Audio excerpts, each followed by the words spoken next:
Hey guys, and welcome back to my channel. So kung bago pa mo sa akong channel, please do subscribe for more videos. So natay guitar tutorial, napatay ukulele tutorial, natay math tutorials o DIY projects and repairs. So karon nanapod tayo laing guitar tutorial request. So gi-request ni Jude Rituya.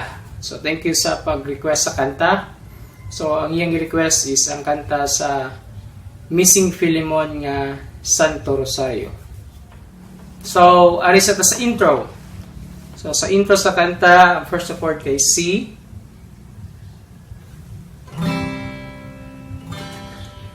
Then, sunod ani niya is C sharp diminished. So, C sharp diminished is man siya.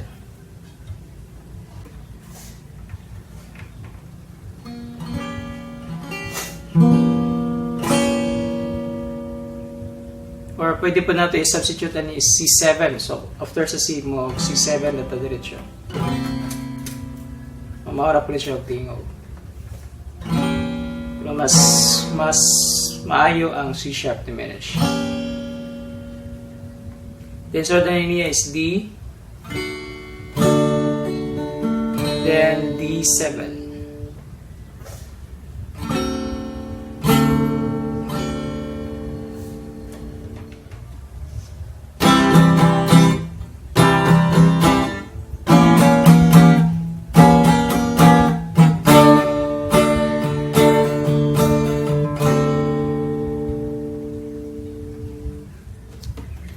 Then, narito sa verse nga chords.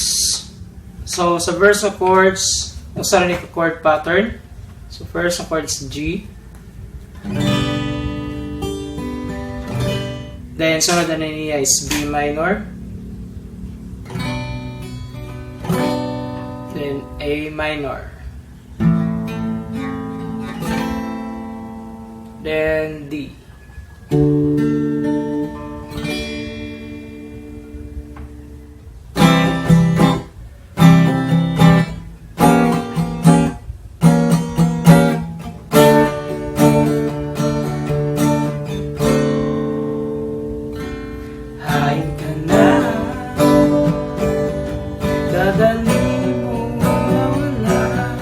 Tagahapon na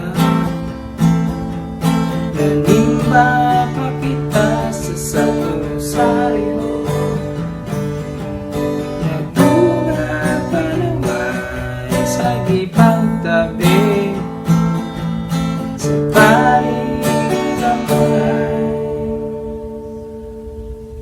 Then so then is refrain. So sa refrain is C, then G. Subuhaton ni kaduha. Then after sa C ug G is mobalik na sa intro nga chords itong C, then C sharp diminished, then D ug D7. Nanguros ka nga natatawa sa dihang isang ginati ka. Pariyon, apan di nakaroon ka na igumala sa kalibutan ng lupaw. Then after na is ang second verse. Then mabalik po sa refrain. The next nga part is ang bridge. So sa bridge, ang chord nga gigamit or ang chords nga gigamit kay B. Then E minor. Then buhaton na kaduha. Then after na is C. Then F. Then E.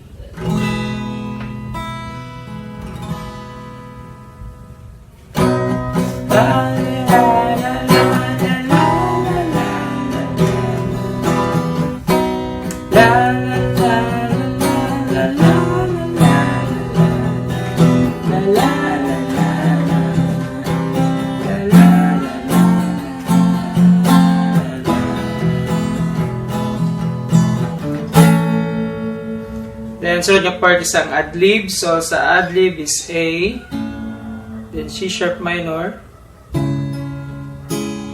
then B minor, then E. Then buhaton ni siya ka duha.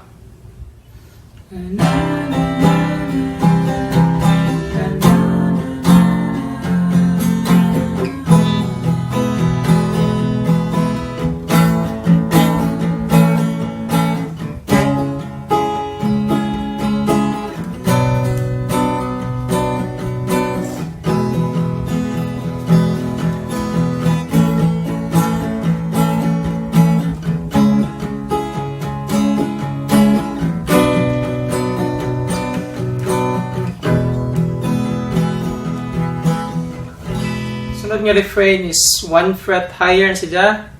So, first ng chord is D, then A, then D, then A, then susunod is D, then D sharp diminished. So, mura sa ganyan sa C sharp diminished pero atras kagausa. Then E, then E7.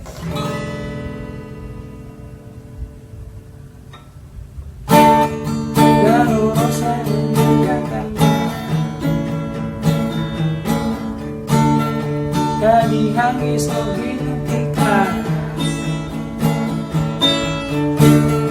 Kahako paliyon Kapag ninakaroon ka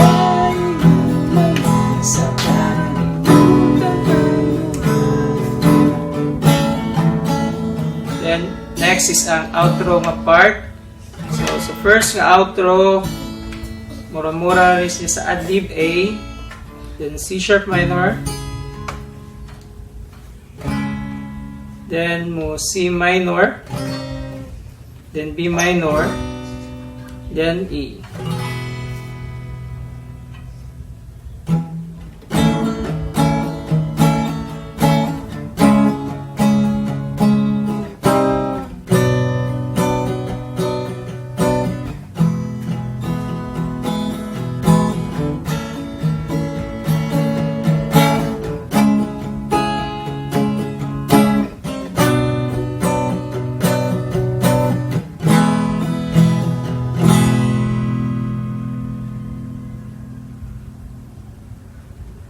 Then, sa last part, sa outro is mubalik na sa adlib na chords.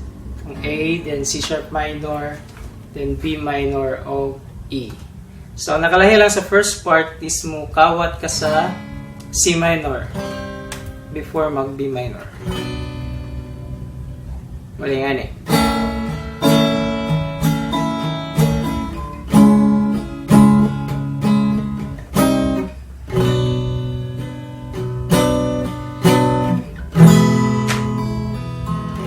Mara ito yung nakalahi niya sa last part sa outro which is ang adlib nga chords.